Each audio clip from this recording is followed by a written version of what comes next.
প্রিয় স্বজন হারা পরিবারের সদস্যবৃন্দ, গুম হওয়া স্বজনের অপেক্ষা রাষ্ট্রের জন্য বড় দায়। তারেক রহমান। শনিবার দুপুরে রাজধানীর বাংলাদেশ চীন মৈত্রী সম্মেলন কেন্দ্রে মায়ের ডাক ও আমরা বিএনপির পরিবার উদ্যোগে আয়োজিত সভায় বিএনপির চেয়ারম্যান তারেক রহমান বলেন, বহু সন্তান আজও অপেক্ষায় আছে, তাদের গুম হয়ে যাওয়া বাবা একদিন ফিরে এসে দরজায় কড়া নাড়বেন। বহু মা এখনও আশায় আছেন হারিয়ে যাওয়া সন্তানটি আবার মা বলে ডাকবে। এই অপেক্ষা রাষ্ট্রের জন্য একটি বড় দায়। তিনি বলেন, ফ্যাসিস্ট শাসনামলে গুম, হত্যা এবং নির্যাতনের শিকার পরিবারগুলোর কষ্ট এতই গভীর যে সান্ত্বনা দেওয়া কঠিন।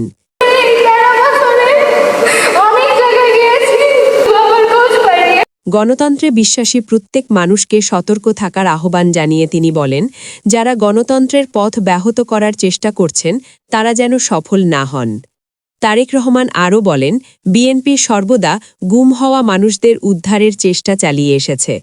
কৌশলের নামে গুপ্ত বা সুপ্ত পদক্ষেপ গ্রহণ করা হয়নি। অন্যায়ের বিরুদ্ধে আপোষহীন নেতৃত্ব থাকার কারণে ষড়যন্ত্রেও দলকে দমন করা সম্ভব নয়। তিনি গুম ও হত্যার বিচার নিশ্চিত করতে গণতান্ত্রিক সরকারের প্রয়োজনীয়তার কথাও উল্লেখ করেন। এছাড়া শহীদ ও গুম হওয়া মানুষদের আত্মত্যাগ প্রজন্ম থেকে প্রজন্মে স্মরণীয় রাখতে রাষ্ট্রীয় উদ্যোগ নেওয়া হবে এবং গুরুত্বপূর্ণ সড়ক ও স্থাপনার নামকরণ করা হবে। সভায় উপস্থিত পরিবারগুলো তারেক রহমানের এই বার্তায় স্বস্তি ও আশা অনুভব করেন, যা তাদের দীর্ঘ অপেক্ষায় নতুন আলো জ্বালিয়েছে।